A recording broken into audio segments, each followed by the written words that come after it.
كامل زين.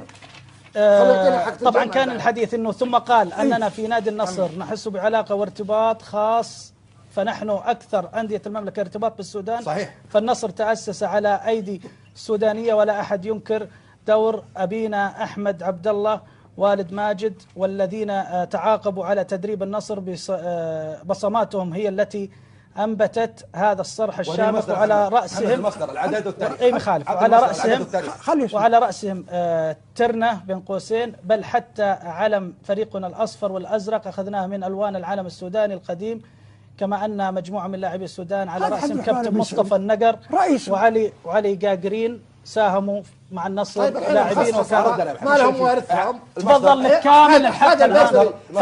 محمد احفاد البربري مع الخصخصه، ما المفروض انه ياخذ لهم حقهم؟